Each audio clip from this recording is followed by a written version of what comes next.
Hi guys, welcome back. The topic that I'm going to teach you now, ciliopathies. And the moment you read the word cilia, the first thing that comes to our mind would be something related to lungs.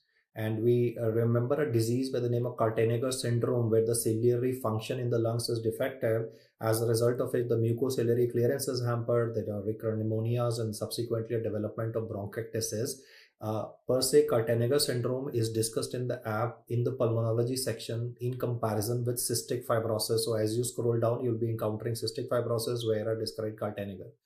But in this particular video per se, the name is ciliopathies, but we are talking about cilia not with respect to the lungs or with respect to the sinuses. We are talking about cilia with respect to the kidney. And the question then arises, do we have cilia in the kidney? If yes, where would they be present and what is their function? Well, cilia are projections of the renal tubular cells into the renal tubular lumen. They will function like a sensor. Traversing through the kidney tubule is ultrafiltrate, which will be having electrolytes. So one of the functions of the cilia, which are projections of the renal tubular cells, would be that they'll be measuring the electrolytes that are traversing through the kidney tubule. Apart from functioning as chemosensors, another function of the cilia would be they'll also be measuring how much is the volume of the ultrafiltrate traversing through a particular part of the kidney tubule. So they're also functioning as mechanosensors that would be measuring the volume traversing through it. Now the question arises, okay, cilia are functioning like sensor, but where are they located? I mean, which part of the tubule? So your answer would be proximal convoluted tubule, distal convoluted tubule, and the collecting duct. But do not answer loop of Henle. Loop of Henle, the primary function is going to be the reabsorption of water, because the loop of Henle is mainly for concentration of the urine per se. Now, once you get the function of the cilia right with respect to the kidney, what I'll do next is describe a list of diseases that will be discussed in this video and come under the topic of ciliopathies, and there would be 5 of them. The first one of them has been discussed even separately in another video, autosomal dominant variety of polycystic kidney disease. This presents in adults about 30 to 40 years of age. These patients would be having flank pain. Why? Because they could be bleeding inside these cysts. The increased pressure inside the cyst usually causes flank pain in these patients. And then subsequently, because this is a progressive disease, the cysts keep on increasing, the GFR keeps on decreasing. So hypertension will develop in these patients. In contrast, when we look at the pediatric version of it, we call it ARPKD, that is autosomal recessive polycystic kidney disease. Though both of these diseases have been discussed earlier in one of the videos, I made a separate video there because a lot of details on these particular topics per se and the comparison of extra renal manifestations of these has also been done. I will be describing point number 2, 3, 4, 5 in more detail to you in the subsequent slides. The third one that I want you to remember here would be called as MSK, that is medullary sponge kidney. If you focus on the English words here, sponge here would mean that it would be having small cysts. By sponge, like the sponge that's used for bathing. So the sponge would be having multiple holes, and medulla, basically the sponge or the cyst would be present mainly in the medulla. You see, in autosomal dominant variety of polycystic kidney disease, the cysts are present both in the cortex and the medulla. There is complete loss of the corticomedullary differentiation. But in medullary sponge kidney, the cyst would be located mainly in the medulla, and they would be very small in size, like a Swiss cheese appearance, I can say, or like a sponge. So the name is medullary sponge kidney, and we'll work out the clinical manifestations of the same. Now, point number 4 that I described before you earlier, when I was a student at your time, though this term is used even now, but still, I would say point number 4 has been renamed. Now, look at the similarities in some of the terms that I'll say here before you. I described medullary sponge kidney as a ciliopathy. Now I'm calling it medullary cystic kidney disease. And because of almost similar sounding terminology, patients and doctors can also get confused. So the new term that they use for describing this is called as autosomal dominant, because it has an adult presentation, tubulointerstitial kidney disease. So one, I want you to pay attention to the fact that we are not talking about ADPKD, we're talking about ADTKD, that is tubulointerstitial kidney disease. And one of the gross differences between the two would be that in autosomal dominant varieties, the size of the kidneys would be grossly increased to the level that they can fill up the entire peritoneal cavity, and you can't even do a peritoneal dialysis. But when it comes to tubulointerstitial kidney disease, there's a tubular atrophy, there is a tubulointerstitial fibrosis. So we get small fibrotic kidneys. I repeat again, ADPKD has bilateral renomegaly, but when it comes to ADTKD, there's a tubular atrophy, there's a tubulointerstitial fibrosis. So we have small fibrotic kidneys in ADTKD, formerly written as medullary cystic kidney disease. In comparison, we also have a pediatric version of it. This pediatric version of ADTKD is called as, just like between 1 and 2, I was saying adult version, pediatric presentation. Similarly, I'm saying adult presentation, pediatric presentation would be nephronophthisis, and this has an autosomal recessive variety of inheritance. The first thing that you need to remember in this topic would be the 5 names of the ciliopathies that I've explained to you. And make no mistake, we are not talking about lungs, though we ascribe cilia to the lungs, or we ascribe ciliated coronary epithelium to our sinuses. And a disease that always comes to our mind, which I said initially, was Kaltenegger and cystic fibrosis. I mean, in cystic fibrosis, obviously, there is no problem with the cilia. It is the secretions which are thick. That's why cystic fibrosis is also called as mucoviscidosis. Now, before I describe the clinical manifestations of each one of these, I would like to correlate this with pathology in a sense that in the exam, they can give you some sections also. Once they give you these sections, your job would be to pick up whether it is autosomal dominant or autosomal recessive. And obviously, I mean, by looking at the specimen of the kidney, you can't know it's adult's kidney or child's kidney. I mean, let me say 10-year-old child versus adult. So it would be difficult by looking at the size of the kidney to tell it's adult's kidney or a child's kidney. But they're gonna give you a section. So your job would be to find out, should I answer ADPKD or should I answer ARPKD? Now, the solution or the hack for that is that if you are able to see large number of cysts which are present both in the cortex as well as in the medulla, I mean, the image that is currently shown before you is more of a sketch, but I can say that you are not able to identify corticomedullary differentiation. I mean, every time we do an ultrasound or every time we look at a pathological specimen, corticomedullary differentiation can be seen. But if I say this word, loss of corticomedullary differentiation, with very large number of cysts, both present in the cortex as well as in the medulla and enlarged kidneys, that would be autosomal dominant polycystic kidney disease. And now compare this with the presentation of autosomal recessive, you will notice here that you can see some transverse striations present. So in case they give you a specimen or a radiological image where corticomedullary differentiation can't be made out, he's not going to tell you it's an adult or a child's specimen or a radiological image, but you're able to see these radial striations present, then you're going to call it autosomal recessive variety of polycystic kidney disease. We will now compare this with medullary sponge kidney versus medullary cystic, and we can use English here to our advantage, because in medullary sponge kidney, when you focus on the words there, sponge here would mean small cyst, and where would they be located? They'll be mainly located in the medulla. Though we'll do a CT in these patients also, we'll talk about a CT image, CTU image of these patients as well. That is a flower of bouquet appearance, but that would be subsequently. At the moment, the main focus is that you'll be able to see cysts mainly in the medulla, and these cysts would be causing a Swiss cheese kinds of a pattern or like a bathing sponge kind of a pattern. In comparison, in medullary cystic disease complex, which is currently called as autosomal dominant tubulointerstitial kidney disease, one, you will notice that the cysts would be located at the corticomedullary junction.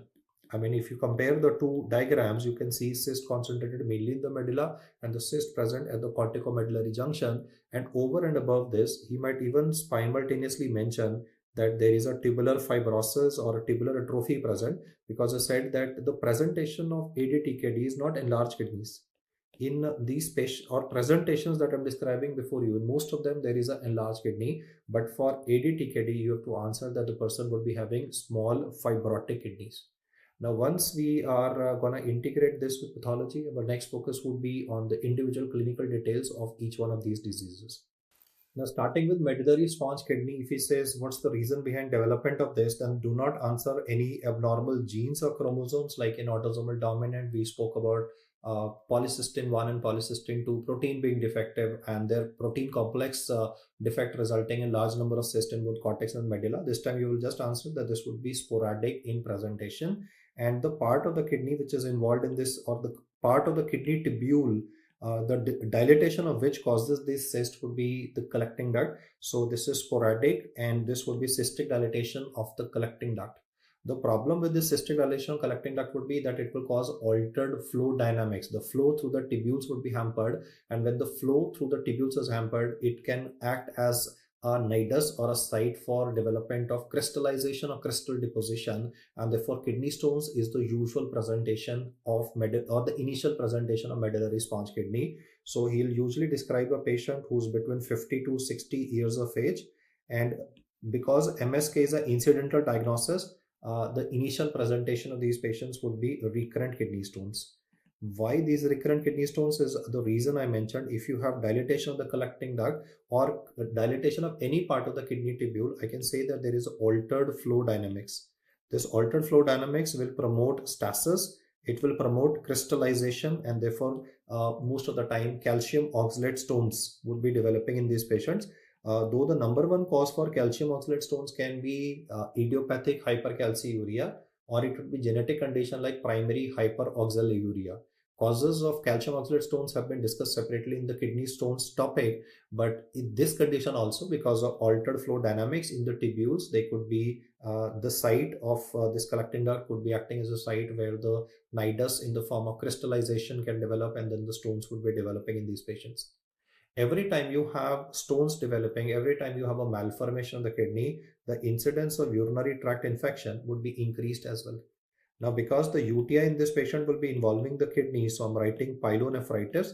This will contribute to high-grade fever, chills and rigors in these patients, and costovertebral tenderness. One of the classical clinical features in patients of pyelonephritis, which is also written as a complicated UTI. I mean, when you read uncomplicated UTI, it could be like a urethritis or a cystitis, but every time you read the word pyelonephritis, that means that the parenchyma of the kidney is infected, and this would be a complicated, referred to as a complicated UTI, and the tenderness would be present mainly at the costovertebral junction. Another hint towards the presence of pyelonephritis in the question would be presence of WBC casts. I mean, WBC casts are specifically to be remembered for pyelonephritis. And over and above this, the third manifestation would be, since the kidneys, this patient is damaged, and there is formation of stones as well. So the jagged edges of the stones can damage the urethra, or it can damage the ureter, or on the way it can, I mean, if the stone is lesser than 5 millimeter, it can traverse through the ureter, and it can go and cause local damage to the wall of the ureter as well as the bladder as well as the urethra. So recurrent hematuria or blood in the urine can be another reason why these patients would be coming to you. Your initial thought process would be that this particular chap is having a regular calcium oxalate stone, but then a couple of other very, I would say, mild features which may be neglected but will help you in the diagnosis. And one of them is that collecting duct is a site where there is absorption of water. If water would not be absorbed because the system, because I said altered flow dynamics, so these patients would also be having is polyuria. And initially, I mean, in every time there is a damage in the kidney, we always think in terms of oliguria or anuria, but this person is having a polyuria. The reason being water absorption via the collecting duct would be lesser. The surface area for absorption is lesser because it's malformed due to sporadic reasons. Then the tubular cells also produce erythropoietin. You are aware of the fact that erythropoietin is produced in the kidney by the peritubular cells, and because tubules in this patient are the ones which are involved, so therefore the production of erythropoietin goes down, and there's a progressive pallor developing in these patients, anemia developing in this patient, which would be of the normocytic normochromic variety. Just to help you in remembering the manifestations which are present in this condition, I can use a mnemonic here, though I'm not a big fan of mnemonics, but some of these words will make sense to you. Like I just wrote the word sponge. So the S alphabet I can pick up here is for the kidney stones in the patient. Then alphabet P would be for the P component of sponge, that would be pyelonephritis. O alphabet will be for blood in the urine. So I'm not saying that this is an ideal way to remember it, but remember, every time you have a question that looks very benign and starts talking about multiple kidney stones in a 50, 60-year-old guy, like in 2020, 2021 or 2022, he's had multiple episodes of calcium oxalate stones for which he had to undergo either a lithotripsy or a PCNL procedure. And he says that my urologist has told me that he needs to do extensive workup to find out the exact cause. A lot of these patients would be having this ciliopathy, that is medullary sponge kidney. And apart from this, I mean, other features that can or other alphabets that can help you would be like the alphabet N of anemia, that is again in sponge. So S, I'll state once again, would be for the stones. Then P is pyelonephritis. O would be for blood in the urine. N would be for the anemia component which is present. And ultimately in these patients, the malfunction of the kidneys would contribute to a progressive end-stage renal disease as well. Coming to the workup of these patients, the first investigation that I'll be doing with any person having kidney stones would be a CT abdomen, though lots of time we do ultrasound also, but ultrasound we can mix kidney stone, especially if it's a ureteric stone. So I'm writing here what is the best way to identify a kidney stone, and that would be either a helical CT or a plain non-contrast CT abdomen. When I do a CT abdomen, I will not only be able to demonstrate the kidney stones, but I'll be also able to demonstrate that this particular person would be having is papillary calcification. And this word is important to pick up in the question apart from the mnemonic or sponge, which I explained. Under no circumstances would you ever mix it up with papillary necrosis. What I said was a radiological finding of papillary calcification, and you're not going to mix it up with papillary necrosis. And there are multiple causes for papillary necrosis, which are again asked in the exam. So I'll use this slide to even talk about a miscellaneous fact of papillary necrosis. Let's look at the conditions where you read it. Papillary necrosis, P, can be seen with pyelonephritis. That is complicated UTI, WBC, casts in the urine with tenderness at the costovertebral junction. Alphabet O would be for obstructive uropathy. This obstructive uropathy could be due to various reasons, and ultimately the person is having damage to the kidney parenchyma, contributing to papillae, which are getting damaged. I mean, papillae are formed from multiple joining of multiple collecting ducts. The next cause is sickle cell anemia. You know that in sickle cell anemia, there can be sickling crisis, RBCs are sticky, so the blood supply of the papilla itself is hampered. Alphabet T is the one which is more frequently asked for papillary necrosis. Toxins. The toxin we are talking about this case has been banned long time ago, but still this question comes up every time in a kidney damage. Analgesic nephropathy. The analgesic that I'm talking about is phenacetin, though it has been withdrawn a long time back, but still whenever you read analgesic nephropathy, you need to remember that would be a cause of development of papillary necrosis, and the presentation of all of these papillary necrosis patients would be chronic kidney disease. Then coming to the CARD, CARD part, CA would stand for chronic alcoholic, and the alphabet R would be standing for renal vein thrombosis. So one, I have used this opportunity to describe a miscellaneous topic, that is papillary necrosis in the kidney, which is described for again chronic damage to the kidney due to the following risk factors present. And what we are getting in our case of medullary sponge kidney, however, is papillary calcification. We do not do a intravenous pylography anymore because of the risk of contrast related allergic reactions to the level that the person can develop anaphylaxis. But then there are very classical terminologies which are described in the textbook for intravenous pylographic findings of medullary sponge kidney. So I'm using this opportunity to mention them, just like you read about spider-leg appearance in polycystic kidney, flower vase appearance in IVP with respect to horseshoe kidney. Similarly, I'm telling you paintbrush appearance or bouquet of flowers. Though this bouquet of flowers can also be, something with calcification, because calcification, irregular jagged edges could look like a flower, though I did mention it earlier. But classically, the term bouquet of flowers appearance or a paintbrush appearance is a IVP finding in medullary sponge kidney. This disease is, I would say, relatively milder as compared to the other ciliopathies that I'm talking about. So lifespan is not much affected. I mean, like, let me say the lifespan, whatever the PSM teacher will tell you, you need to follow that. But let us assume lifespan in India is about 67, 68 years of age, average. Then the lifespan in a person with respect to this particular condition will not be affected. Lifespan is affected in chronic kidney disease, parenchymal disease due to diabetic nephropathy. Lifespan is affected if there is a chronic glomerulonephritis in a patient. I mean, catabolic processes, malnutrition, cardiovascular mortality, everything comes in. So lifespan is affected in autosomal dominant variety of polycystic kidney disease also, but lifespan is not affected with respect to medullary sponge kidney. And the main focus why this topic is discussed is one, for this the fact that postcard mnemonic, it had to be incorporated or had to be discussed. That is why I went into this topic, to sensitize you to the fact that in the question, when you reading, it's not papillary necrosis for medullary sponge kidney, it would be papillary calcification. That's one. Another one to be remembered would be the sponge for the stones, the pyelonephritis, blood in the urine, anemia component coming up. And the reason or explanation for polyuria was that collecting duct surface area is lesser because all of that is converted into cysts. So I would say that this is relatively less dangerous condition as compared to the ones that we'll study subsequently. Now we'll compare this with autosomal recessive variety of polycystic kidney disease where there's a defective gene, the name of which to be remembered is PKHD1 gene. And this would be ascribed to chromosome number 6, like in autosomal dominant, it's chromosome number 16 and chromosome number 4 respectively. The PKHD1 gene encodes for this following protein complex, that is fibrocystin polydactin complex. And where is this protein complex located?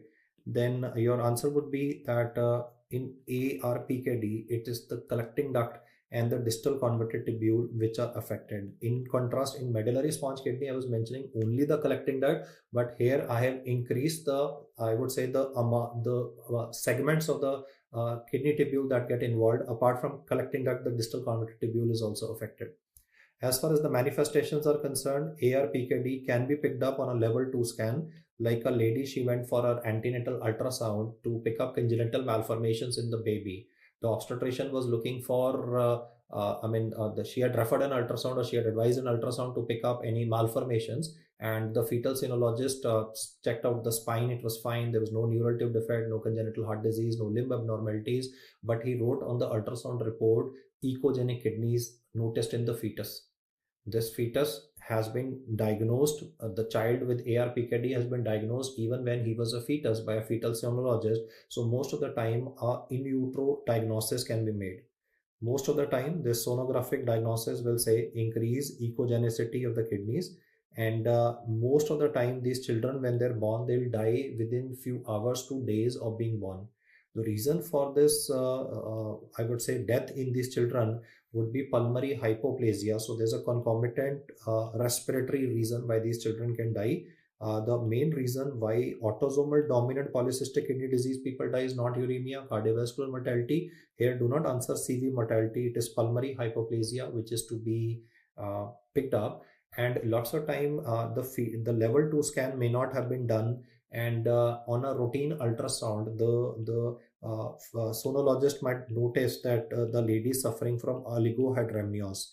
See, the amniotic fluid is formed from the urine of the baby. If the kidneys of the baby will be malformed, there will be less fetal urine produced, and therefore the mother would be having his oligohydramnios. So in majority of cases, if like in Western countries where routinely a fetal scan would be done, so the disease can be picked up. But in a later presentation, like if the child has a neonatal presentation or is diagnosed later, then I can say in later presentation, because the kidneys are malformed, GFR is lesser, then hypertension would set up and cardiovascular problems would creep up in the patient. Subsequently, the patient will even die of uremia.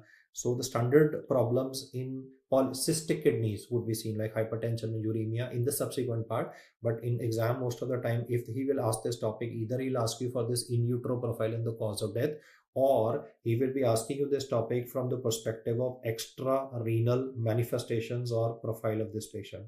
Why he's doing that is because he wants you to compare this with the extrarenal manifestations of autosomal dominant polycystic kidney disease. In autosomal dominant, we have cysts in the liver, but in this condition, you have presence of congenital hepatic fibrosis.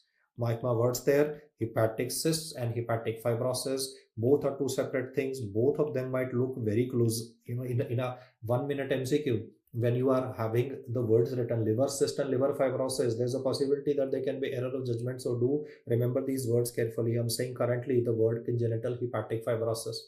Along with this, additional malformation of the biliary tract can be present in these patients. You've all read about choledochal cyst. In surgery, you read about Todlani's classification. A type 5 choledochal cyst is called as Carle's cyst. So even malformation of the biliary pathways can be present in this patient. And therefore, these patients could be having Carle's disease, which is type 5 choledochal cyst. And you can read more about choledochal cyst from the surgery perspective. So extrarenal manifestations in the form of congenital hepatic fibrosis and Carle's disease is encountered in the autosomal recessive variety. And the importance of knowing this is that because there is a congenital hepatic fibrosis, this kid with ARPKD will develop portal hypertension. See, the topic I'm teaching you is kidney. And they're telling you the person is having portal hypertension. Why? Because the liver is getting involved, and this portal hypertension can even result in these patients with varicose bleed. Though a large number of these kids might die after birth immediately or might die in the neonatal period, but I'm saying rarely, if the child grows into maybe a 3, 4, 5 year old child also, then portal hypertension or a varicose bleed can also be a presentation of this condition. Next up would be autosomal dominant tubulointerstitial kidney disease. There would be two reasons for this. One would be MUC1 gene. The second is UMOD gene. UMOD gene will be encoding for a protein by the name of uromodulin, and MUC1 gene will be encoding for mucin 1. When I was a student at your age, I used to read shorter terms like MCKD1 and MCKD2. I've already told you that the reason for this change in terminology is mainly because of the overlapping terms. Like there was medullary sponge kidney, then medullary cystic kidney disease. So currently, the nomenclature is he will write terms like AD, TKD, MUC1, or there's a possibility that he'll write the term AD-TKD, tubulointerstitial kidney disease, UMOD. So you need to get used to both the old as well as the new terminologies as far as current scenario is concerned, because you are in the transitory phase where the old and the new nomenclature is being discussed. Now you are going to have an adult with slowly progressive kidney disease or slowly progressive kidney damage, and you would be having shrunken kidneys. In autosomal polycystic kidney disease and autosomal recessive also, we have bilaterally enlarged kidneys, but these patients having slowly progressive kidney disease would be having fibrotic small kidneys. And one of the pathological finding that could be written in these questions, like if we do a kidney biopsy in these patients, would be tubular atrophy and tubulointerstitial fibrosis. Why these patients would come to you is because the tubules are having a malformation in the form of cysts, so water will not be absorbed, and therefore these patients will present with polyuria. Traditionally, in kidney damage, we read oliguria and urea, but the reason, because tubules are involved here, that's why polyuria can occur in these patients with small fibrotic kidneys. The peritubular cells in the kidney produce erythropoietin, and since these cells are not they developmentally defective, that's when erythropoietin production goes down and anemia can occur. When you will check out the KFT of these patients on a serial basis this year, next year, there will be a progressive rise in the value of serum creatinine. And on urine microscope examination, he will write the word bland urinary sediment. What he means by the word bland urinary sediment is that striking features of like RBC cast or WBC cast or muddy brown granular cast or renal tubular epithelium cells or casts are those classical terminologies would not be present. So you read the word bland urinary sediment. Even in nephrotic syndrome, you read the word bland urinary segment. In contrast, let's look at PSDN. You have RBC cast, you have dysmorphic RBCs. And the word bland here means that no significant urine microscopic examination findings are present with a deranged KFT and a polyuria in contrast to anuria in these patients. Subsequently, end-stage renal disease will ensue. Currently, the term ESRD has been replaced by the word renal failure. When the GFR gets less than 15, we call it end-stage renal disease / renal failure at the moment. Then for MCKD2 variety, that is currently called as ADTKD UMOD, the uromodulin gene being defective here, or the uromodulin encoding gene being defective, we also have as presence of hyperuricemia. So even gout can be a presentation of chronic gout can be a presentation of these patients, and as a result of it, xanthine oxidase inhibitors might have to be used in patients having autosomal dominant tubulointerstitial kidney disease or the second variety. So either allopurinol or febuxostat may be used to control the spiking uric acid levels in these patients. The description that I've given you is for an adult patient with progressively damaged kidney, and this would be subsequently fibrotic kidneys noticed. Now compare this with the pediatric version of it. Everything that I'll say, the clinical profile will remain the same. The additional thing will be that currently we're going to describe a child. So the fifth variety of this particular topic that I'm describing to you is called as nephronophthisis. It has a clinical presentation identical to autosomal dominant tubulointerstitial kidney disease, that is slowly progressive kidney damage, polyuria, anemia present, and small fibrotic kidneys. The pattern of inheritance is autosomal recessive, then would be genes. Now the name of the genes is, a tongue twisting one here. This is NPHP1 gene. Earlier I was talking about, like, when I have described the Finnish variety of nephrotic syndrome, that's when I talked about NPHS1 gene, NPHS2. This is NPHP1 and NPHP2. So as I said earlier, I mean, genes and chromosomes are always something that you need to note down in your own handwriting to remember them. Otherwise, it's not possible. And the hallmark feature in nephronophthisis would be tubular atrophy. This would be present even with the previous version, the autosomal dominant variety of it, and tubulointerstitial. I'm writing TI, that is tubulointerstitial fibrosis will ensure or ensue in these patients in the long run. This will have same clinical features as has been described for the previous or in the previous slide. That is, clinical features are same as that of AD-TKD, but additional features can be present which are very interesting. That is neurological features. I mean, suddenly when you were discussing kidney topic and he starts talking about neurological involvement in these patients. So look at some interesting terms that I'll mention for the neurological association of these patients. Like one that you'll read is called as Joubert syndrome or Joubert's disease. Now in Joubert's disease, you not only have kidney involvement, but similarly the cerebellum of the patient is having a agenesis. The part of the cerebellum that is having a agenesis will be vermis. So agenesis of cerebellar vermis results in Joubert syndrome. And then there's a special radiological sign which is present here also, that is called as molar tooth sign, or sometimes instead of using the word molar tooth sign, he might use bat wing appearance.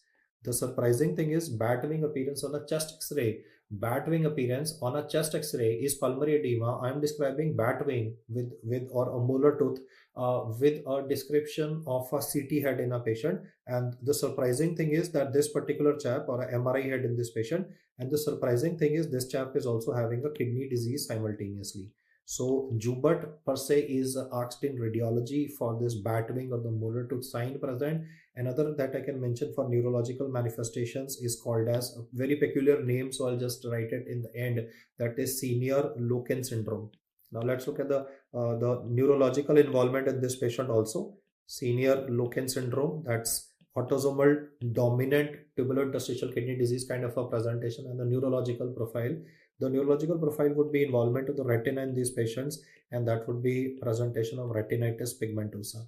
These are relatively rarer facts, so as such I can say that Joubert and senior Loken have been mentioned only for the completion of the topic, but I want you to be comfortable with the fact of AD-PKD, AR-PKD, just in a sense that you're comfortable. Adult presentation versus pediatric, you need to remember AD-TKD, and the pediatric version of that is called as nephronophthisis with the names of the genes, which would be relatively important. So the topic that I've covered is ciliopathies, 5 of them. The first variety I've not spoken about because that's mentioned in a separate video, and most of the time these nitty-gritties or those specific points that I mentioned for each one of these are the ones which should be remembered for the exam.